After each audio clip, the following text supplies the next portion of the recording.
Welcome to TOMGIRL, where we talk all things sports, entertainment, fashion, and adventure. Our guest today is a writer, producer, and director who has worked on numerous projects, including The Nightly Show with Larry Wilmore, a Black Lady sketch show, the film All I Didn't Want for Christmas, and many more. She won an Emmy for her directorial work on the beloved show Sesame Street, and just recently released her first children's book. Welcome to the show, Brittany Scott Smith. Woo-hoo. Thank you. Thank you. Happy to be here.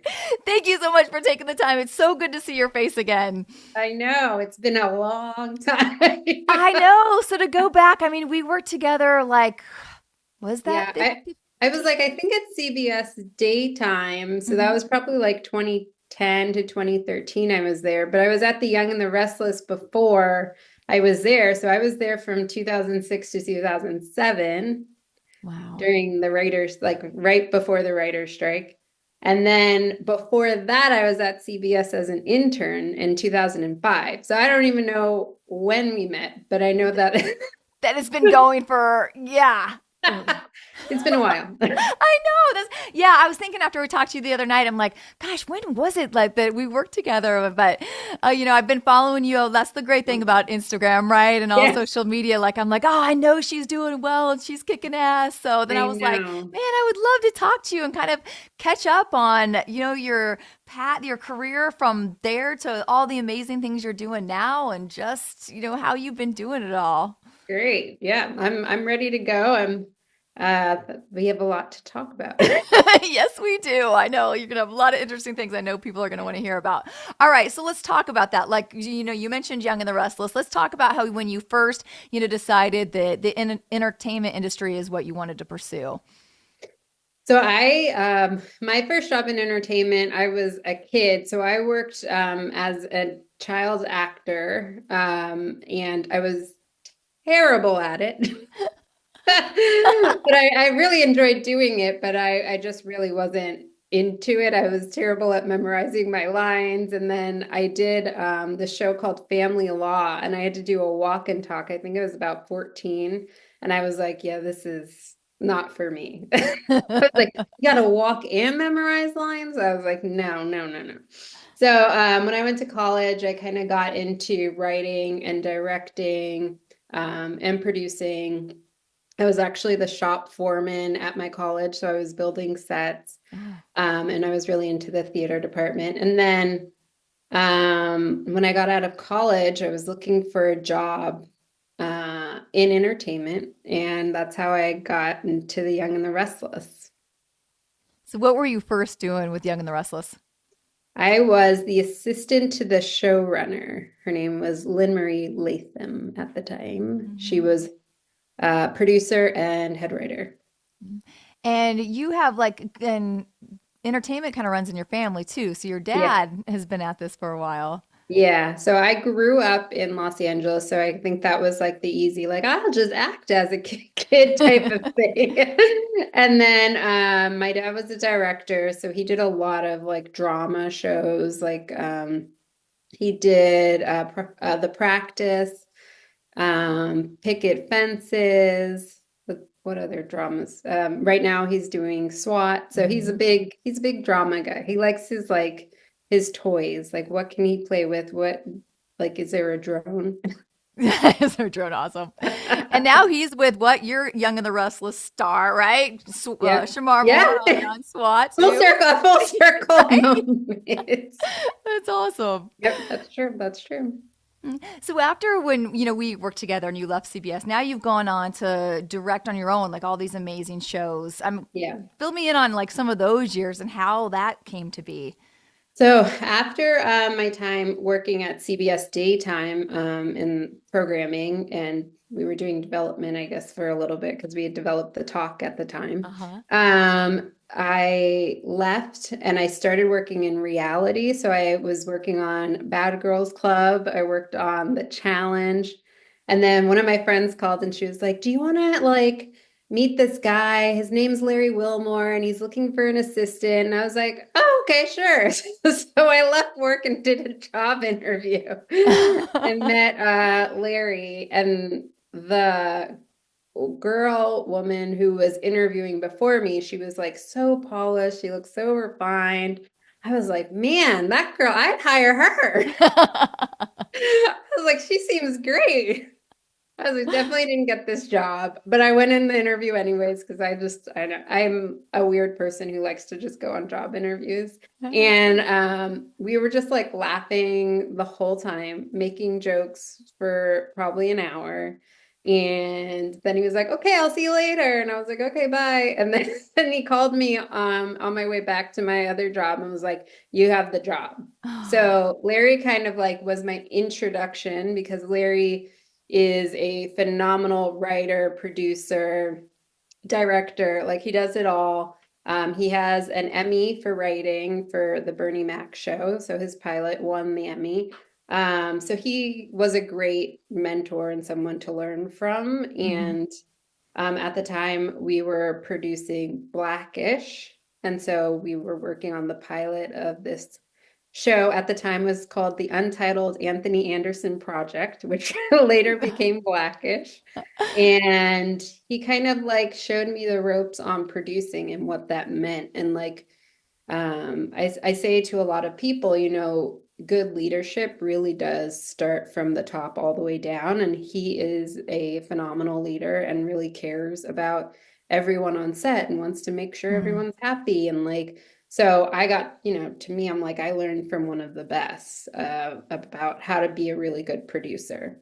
And so my transition into directing. So after Blackish, we went on to do Larry's own show where he was the host called The Nightly Show with Larry Wilmore. So we actually moved to New York. He was like, you want to move to New York? And I was like, no, I'm a Cali girl. I don't want to move to New York. So we moved to New York. And I ended up being at the end, by the end, I was the supervising producer. So I was like running the floor. They were like, here, you know, you can go out and give him notes and stuff. And I was like, I can. I was like, this is awesome. So I was like, okay, I was like, you know, a 30-year-old running this television show, basically. You know, I had people above me, but both of them were acting on the show. So while it was shooting, it was just me and my other producers back there being like, I guess here are our notes. So that was a really great experience. Then I went on to do the Rundown with Robin Thede on BET. In between there, I helped Larry set up his production company over at ABC Studios at the time. And then I ended up falling into directing after years of producing because I was producing Larry's election special called Peacock. Called Peacock. I was producing his election special called Wilmore on Peacock. And he was looking for a director, and I raised my hand. I think after having 2 kids, I felt bold enough to be like, I can do that. Like I never felt comfortable enough raising my hand. I had training as a director. I was a writing and directing theater major. Like that's all I did was direct plays. Like I've done this before. I directed sketches. But I never really felt confident enough to raise my hand and say I can do that until after I had my daughter and was like, yeah, I want her to grow up and seeing like her mom's a badass and can do anything she wants. Yeah. I love that so much. All right, my head is already spinning with. I'm going to pause right there because I have so many questions. I want to back up for the listeners out there to ask a few things that you touched on before we get into the directing chapter. So number one, you say you love going on job interviews, and clearly you must be great because you got, like you said, you thought the other girl, you know, was looking more polished. I'm not. So what do you love about job interviews, and like what are your like tips that you've learned like from going on them?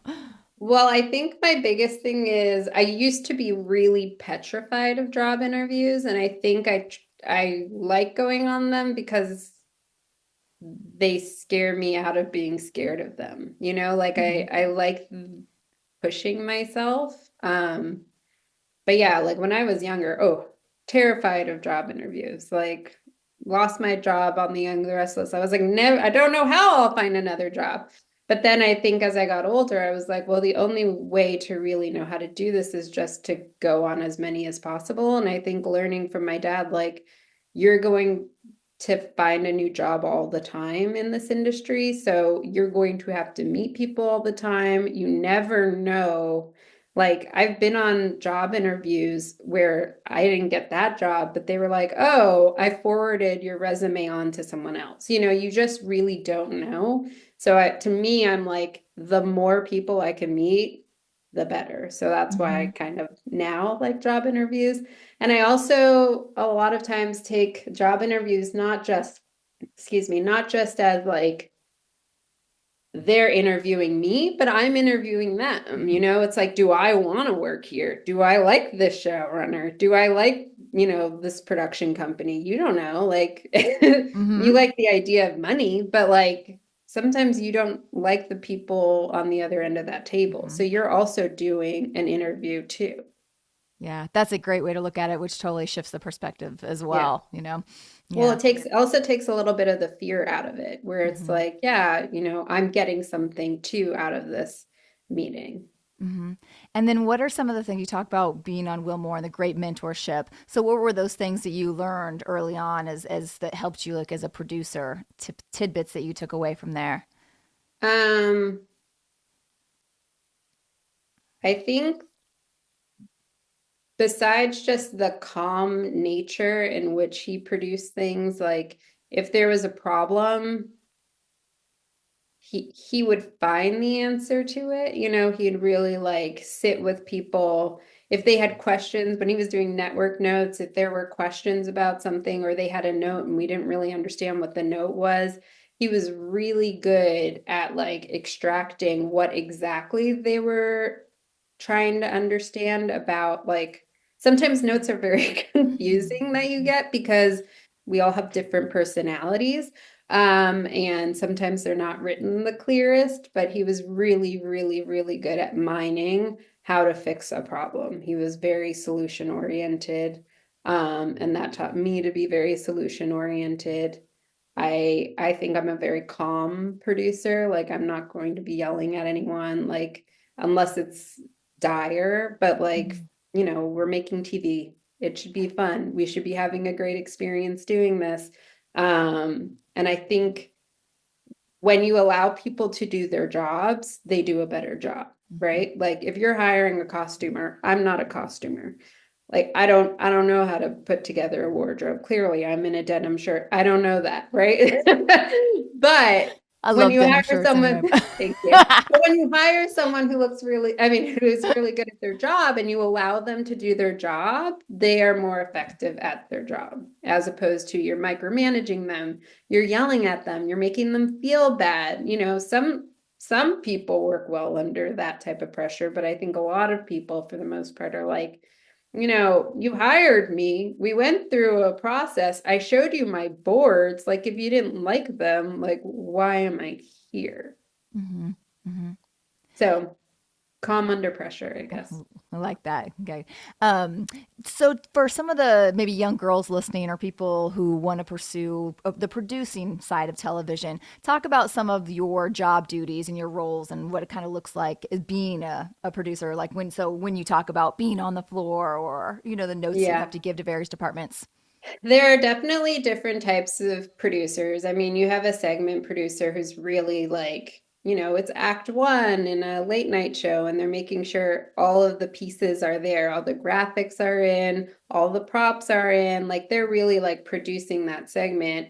As like supervising co-EP, EP, you're kind of overseeing the global show of it.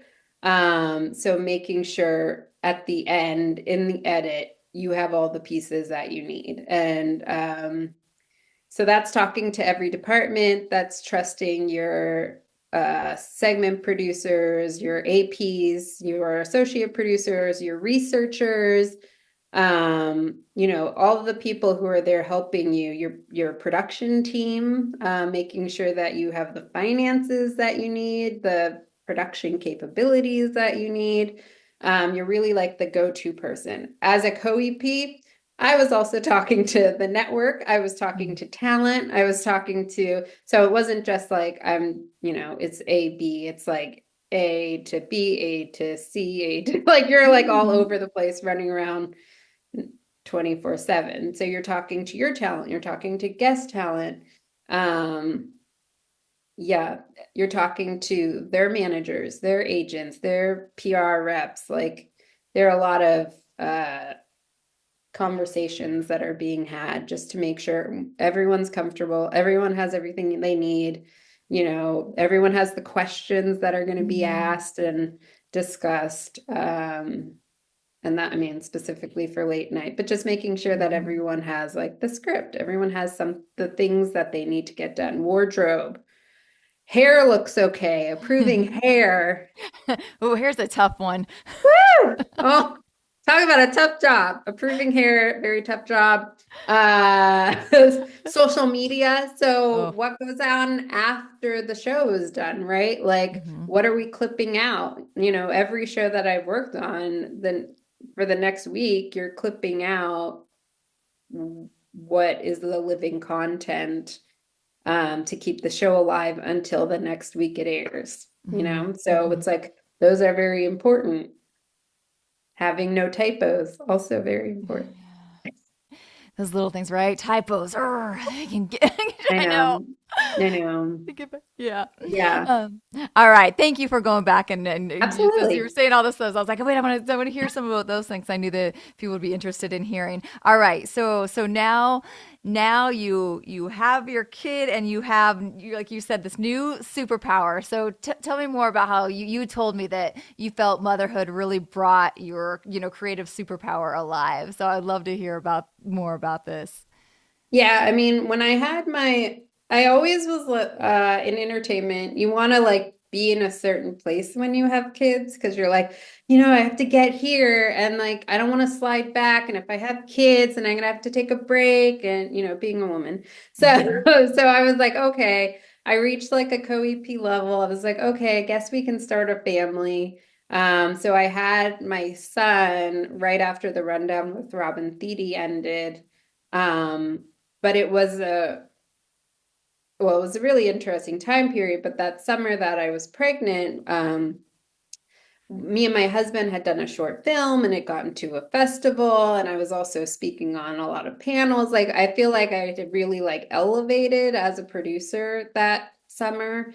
And I did kind of backslide with him because it was my first child and I was like, I really want to stay home and make sure he's okay. And like my brother had passed away, so we had a loss in the family and I was just like there was a lot going on that I was like, let me take a step back. I had opportunities to produce bigger projects and I ended up taking a smaller opportunity just so I could be more available for my family. So I ended up working on The Real Housewives of New York City, which Hmm. was really fun, but they were all like, why are you here?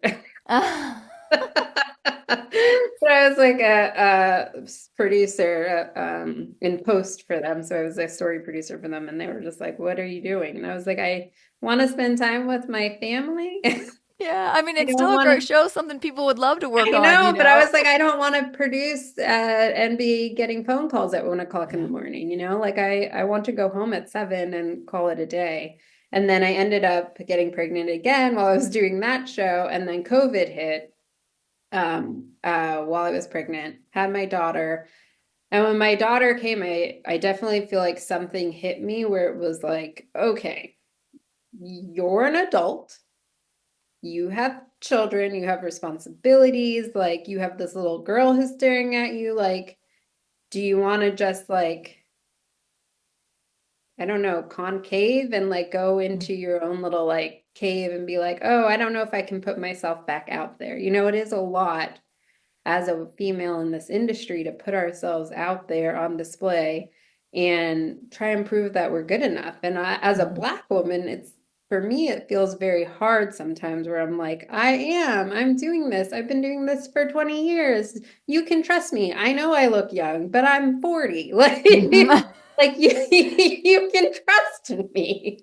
You can trust me with your baby. I promise it'll be great. And then it's like you have two kids and you're like, well, I have literal babies now and I know what I'm doing. I know I'm capable of doing this and I'm going to go for it. And I ended up the 2 years after having her, financially and creatively, were probably my favorite years I love that. because I got to work on things I was really passionate about because I love mixing like politics, current events with comedy. So I did Wilmore, I did a Black Lady sketch show, but then I ended up finding myself into this kid realm that I never even thought about entering. And I started working on Hello Jack, which was with Jack McBrayer. It was an Apple Plus show. It was basically him as like Mr. Rogers, like a Mr. Rogers type character.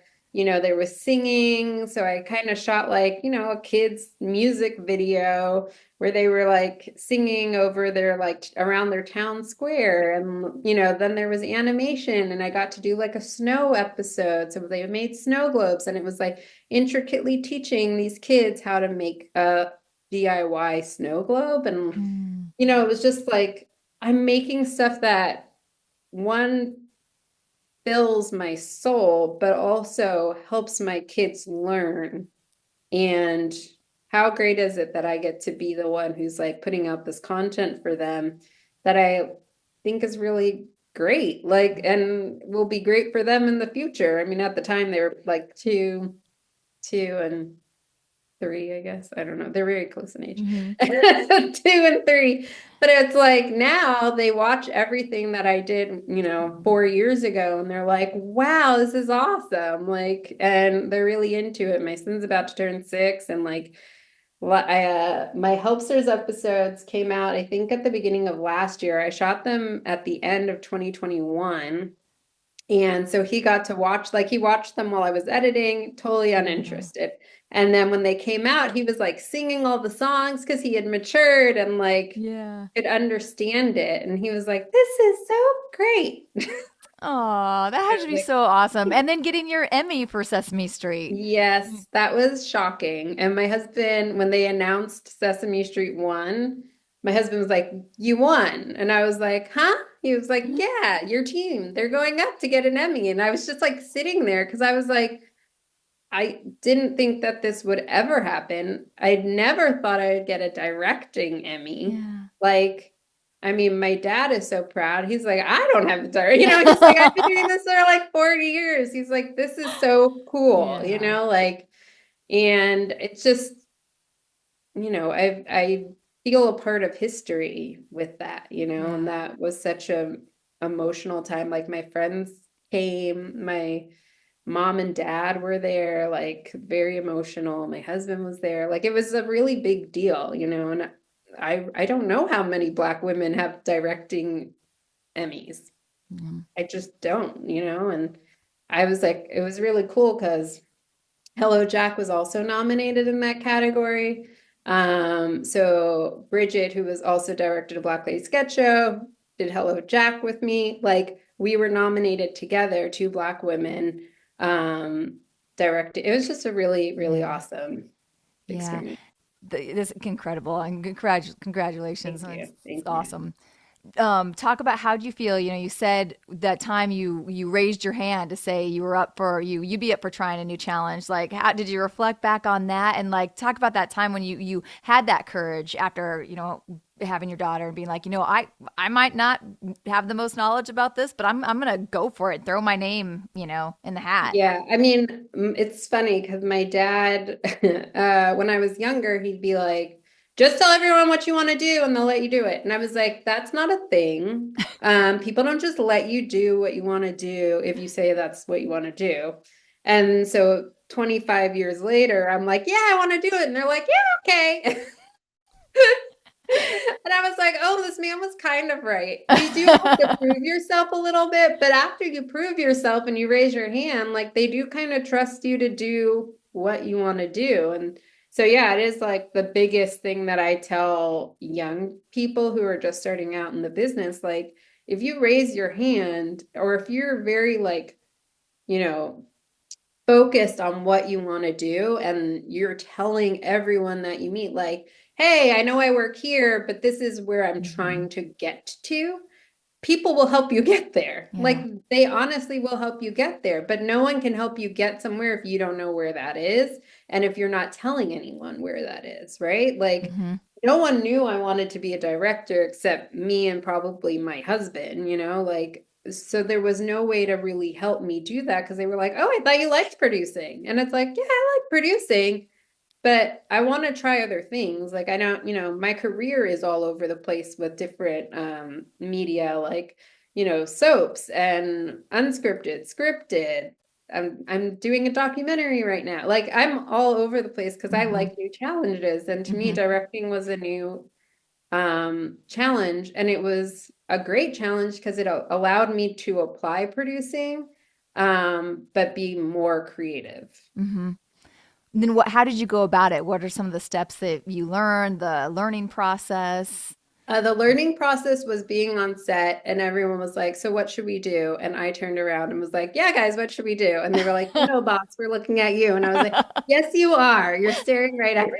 I guess I'll figure this out quickly. I was like, as a producer, you're really used to someone feeding you information. You take that information and then you go work on it.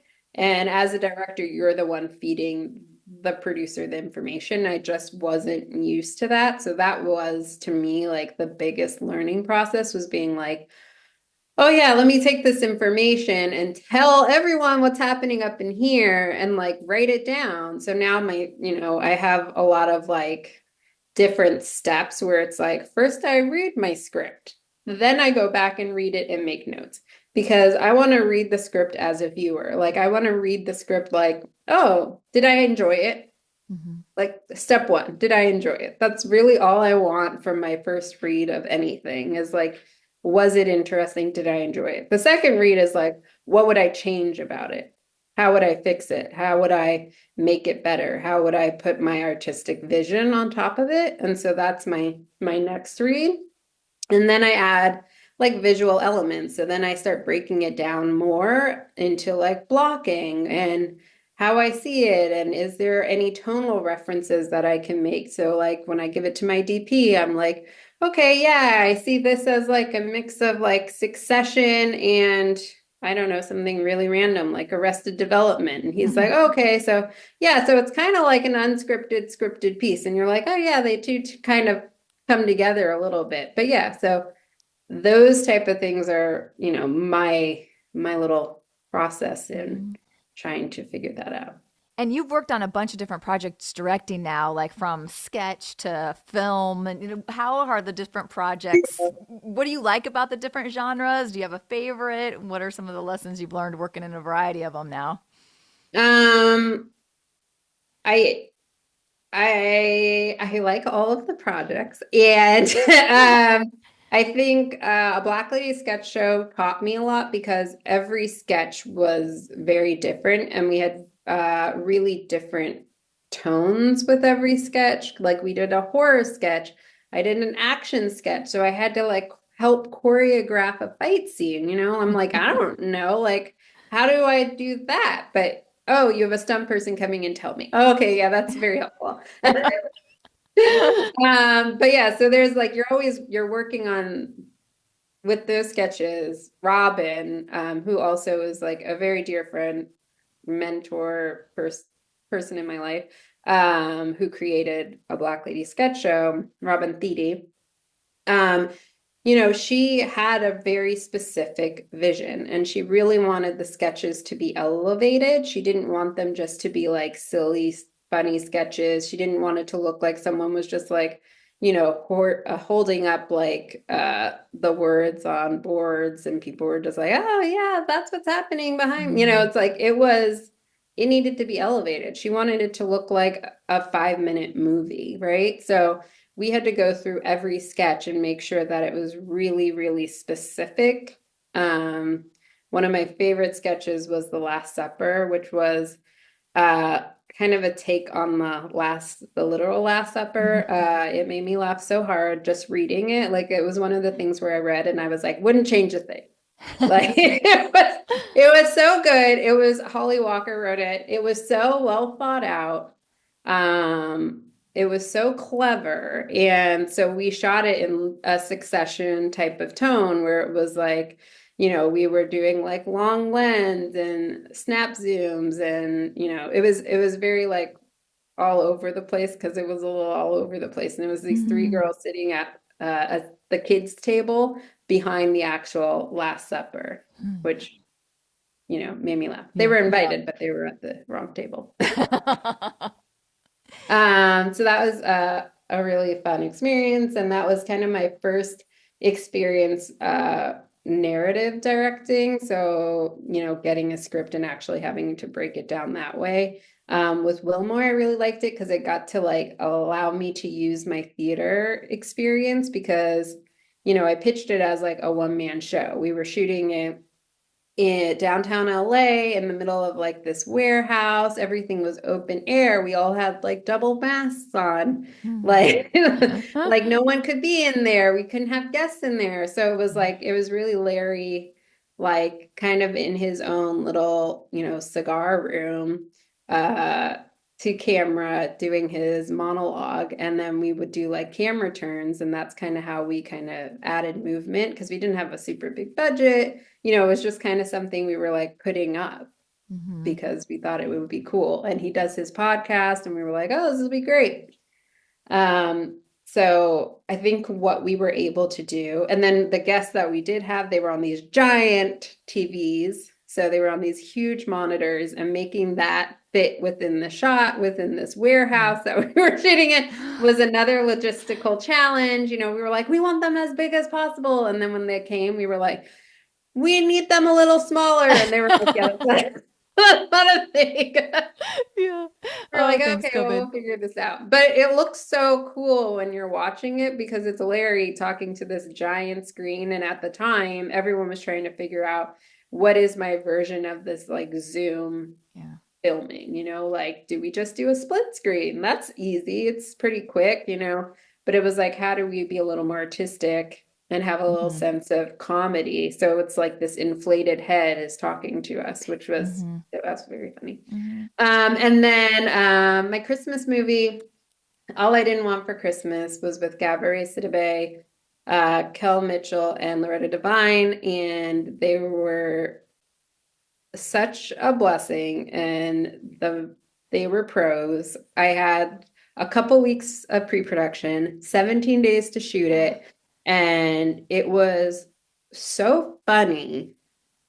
Gabby she's so like her timing is impeccable. I'm like, she's Oscar nominated actress. Like, how honored am I for my first feature to like have her in it? She at the end, she like confronts her mom, and when she did it, like one take, silent. Mhm. It was powerful and kind of what we all sometimes want to say to our mom, where Mhm. it's like, yeah, like, this is what I look like. This is who I am. See me. And it was just the way that she did it was so moving. And anyways, she was Mhm. fantastic. Kel Mitchell and Loretta Devine, there's a scene where they're having dinner together. They improv so much in that Mhm. scene, and they are so funny. We were all just like, just keep rolling because they're hilarious. And then I'll figure out how to edit this Yeah. later. Like, they pros. Everyone in that movie was so great to work with. I had the best time working, and I was away from my kids for 7 weeks in Canada, all by my lonesome. Oh. So me and my DP would go have we would go have dinner every night and plot out what we were going to do the next day. So we had so much time because he had kids too, and he was gone from his family. So we had so much time to like plan. Yeah. I had so much mommy thinking power. But then I really did feel like I was superhuman because you don't realize when you're away from your kids how much space they consume in your day-to-day Sure. thinking. Yeah. I'm Like, sure. I was like, oh, I can plan so much stuff without thinking about what they have to eat for breakfast. Yeah, I thought of you because I watched that film after when we talked Oh, and you told me that you did it in 17 days. I'm like that had to be, nerve-wracking a bit for your, first one to be jammed in such a short amount of time and be, so now that you're saying too, this is how you had more time to be able to oh yeah, focus and do so it. But focused, but so yeah. focused. And me and my DP one, we were just so in sync. So I think that really helped too, because like it was like, oh, okay, do this. And he'd be like, okay. And he knew what that meant. Like I didn't have to be like, okay, I want to change the lights and I want them to look like he knew what I was saying Yeah, without it's really great. even saying it. And so I think that really helped too. But they were all used to shooting stuff in 14 days. So they told me that I had a luxury. Awesome. Now, did that give you like the bug for doing more film, or do you Oh, prefer TV? absolutely. Or I yeah, loved more film. every minute of it. Awesome. Oh my gosh, best experience. I loved it. I would do film all day long if I could. Do you have, so then what would be your like dream? I mean, do you have a dream film project or dream project out there you Um, work on? I'm actually developing a couple of projects with my husband. We have a series that we are developing. It's called Barstow.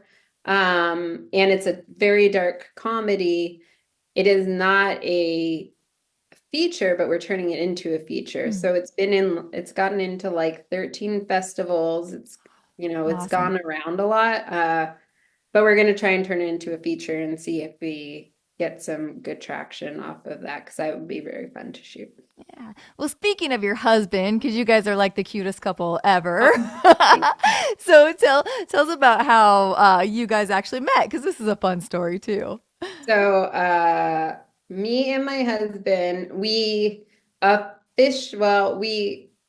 met at a fundraiser for sickle cell. We were both volunteering for this fundraiser. We had never met before. We had been volunteering. It's the KISS Foundation. We had been volunteering for them for years at this point. I mean, probably like 7 years each.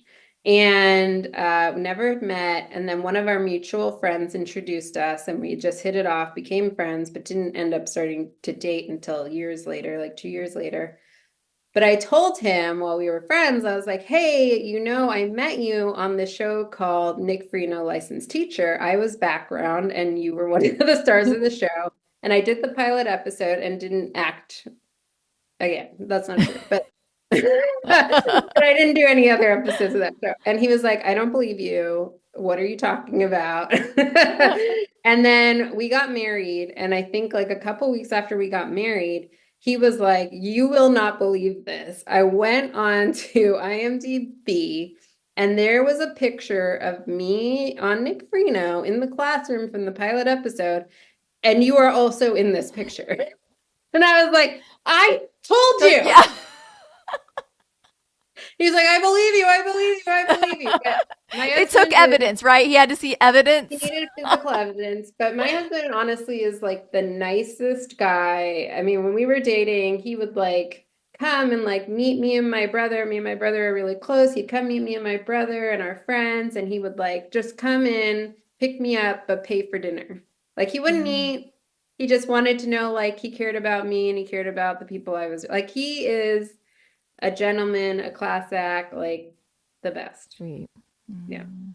And And so now now, we do a lot of projects together. But yeah. I say we don't write a lot of shows together because he's an actor. So he's looking at everything from this dialogue perspective. And I'm like, we have not even flushed out what the show is. You have to go back. Like we're starting on plot. And he's like, yeah, but I see the scene and I'm gonna just write the scene. And I'm like, okay, well, I'll try and figure out where that fits in later.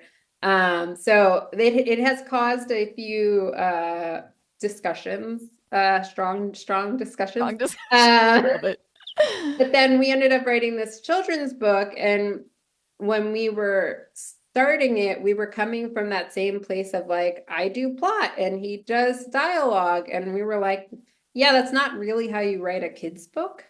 And we're writing this for our children. So let's like take a step back and just be like, let's just write it for our kids.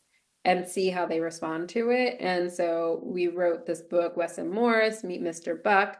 And it's about these like two kids from the city, and they're at the park and they find $1, and the dollar magically comes to life and explains the value of $1, because our children want us to buy everything on the iPad that is $69.99, and it is driving us insane. And we're like, do you know what money is? And they're like, no. And we're like, okay, well, we're going to write a book just so you will understand that this is expensive.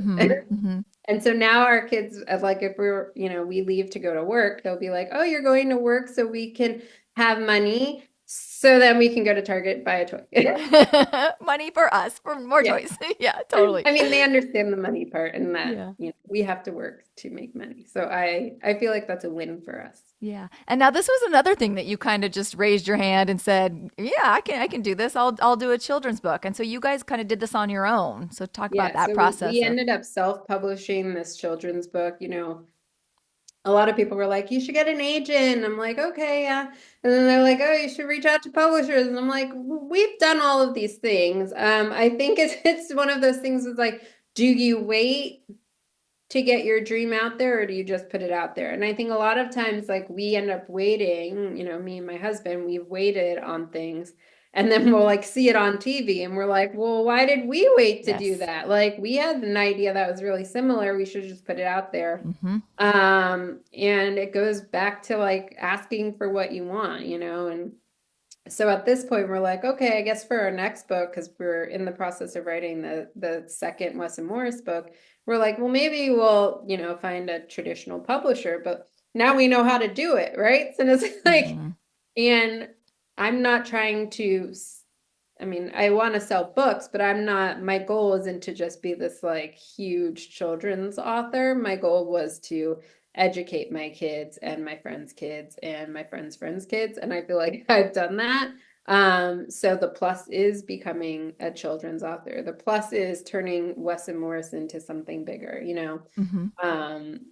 but that's not how it started. And I think you always have to remember how something starts and why you're doing it. Because if you're just doing something for like money or fame, then you're going to spend all your time trying to go after that, as opposed to just putting out good work. Like we're creatives, we're artists. Like, we just want to put out some good things that, inspire us. So that's why we, went the direction of just figuring out, how do we get this made? And what was that direction? How did you figure out what to do? I talked to a lot of people. I went on Facebook. My first step was going on Facebook and being like, has anyone self-published a book before? And then a couple people reached out, and, there's the Amazon self-publishing route. Someone had recommended Book Baby, which is what we ended up using. So right now it's on the Book Baby bookshop, but we're about to do global distribution. So hopefully soon it'll be in Amazon and everywhere else you can buy books. But it's just like, and then I have friends who just went on to different websites at like sourced material, sourced books, and they got books back and, touched every one of them and figured out what they liked. And then they have a storage unit full of books, and they have to, send them to Amazon. Like, when people order them, they're sending them out themselves. That was not something that we felt like we needed to do. We wanted someone else to handle the distribution of it, but, we could write it and do all of that stuff. And we ended up, our cousin Cam, he ended up doing the illustrations for us, which are amazing. Thank you. He's a musician, artist, graphic designer. He does it all. But so we had all of the people to do the things that we needed help with. It was just the printing and distribution part of it that was, a very big learning curve. And then it motivated you now, and you're ready to so you're working on the second one now. Now we're working on the second one. Wes Morris Take a Trip, and we are going to learn about travel. And you said that's about the kids and learning how to be a good global citizen, right? Global citizen. Yep. What we want for our children are for them to be global citizens and know that the world is bigger than just this place, whether it be New York, Atlanta, LA, those are the places they go, New Jersey, Connecticut. Like we wanted them to know like there's other places out there, there's a whole world to explore. There is London and Africa and other places in Europe and South America. Like there's a whole world that you can go adventure on. And so we want our kids to know. Yeah. Well, the first book was so cute. And I love the illustrations. They were Thank awesome. you. So I'm looking forward to reading the second one, which you can I really see. appreciate that. Well, such a great career. You've done, so much, and I've loved listening to your journey and all the, twists and turns and the lessons you've learned. So before I let you go today, any last thoughts of, for aspiring people out there who want to follow in your footsteps, either being a producer or a director or a children's book author, or just doing any other like big moments in your life where you're like, oh yes, I learned that from there, or this moment really changed me or changed my attitude, or is it, things that are important, like is it really important for you to find mentors, or I know just ask questions, things like that, any things like that that might help people on a similar journey as yours to fulfill their dreams? Yeah, I mean, I would say two things. So I would say don't be afraid of failure. I think a lot of I think we're also afraid of success in a lot of ways, but don't be afraid to fail. It's okay if you get laid off. It's okay if you get fired. Like pick yourself up. I have been laid off. I have lost my job and it has been horrible, but you grow from that situation. And you have to make everything a learning experience. I know that there are some that are unjust firings, getting laid off, but figure out how to grow from that situation and how to make it work for you, and don't get stuck in the anger of it, because if you do, you cannot move forward, and it's very hard. And I've seen friends go through that where they are just mad about it, and you're like, I understand, but we have to pay bills and we have to journey on. So that would be one, like, don't be afraid. And I think a lot of times failure prevents you from even giving your ideas. And especially as a woman, it is so important to share your opinion, especially if you're one of the few that are in the room. You're the one who was saying yeah, I wouldn't do it that way. Yeah, that's not something that we do. And if you don't speak up on it, no one else is going to. And then someone's going to watch the thing that you made and be like, why is that woman acting like that? Hey, I thought you worked on that project. How come you didn't say anything? And they're like, oh, I don't know. Speak up. It's okay to speak up, even if, people don't listen to you. At least you tried. At least you made an effort to do that. And then I would say, be passionate about what you're making. Because if you believe in it, someone else will believe in it. And that, the number one thing when you're pitching anything is are you passionate about this project? Can you see the characters? Do you know everyone's name? Do you know where it's set? You have to know everything about what you're putting out there, because you're the expert in that thing. So really make sure that you're passionate about it and you're not doing it just because, this is your friend's friend and you think that it can make you money. Don't do it. Be really passionate about what you're doing. Yeah, those are excellent words to live by. So thank you. Thank you for sharing.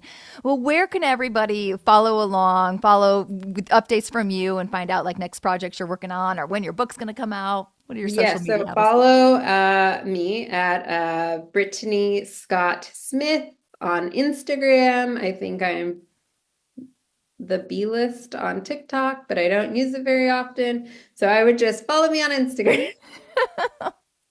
Awesome. And your website's great for people who want to go see some of these projects that she's talked about. She's worked on. My website is BrittanyScottSmith.com. Awesome. Well, thank you so much. It's so great catching up with you with all these years. It's so great to see your face again. And I'm just so happy for you for everything you've accomplished. And thank you for sharing all your wisdom and your journey with listeners today. You had so many good things to share. Thank you. Thank you. All right, guys, that's it for this week. We will see you here again next time. You can follow TOMGIRL at TOMGIRL TV on all the socials and listen to us wherever you get your podcasts. And we'll see you here again next time. See you outside. Bye.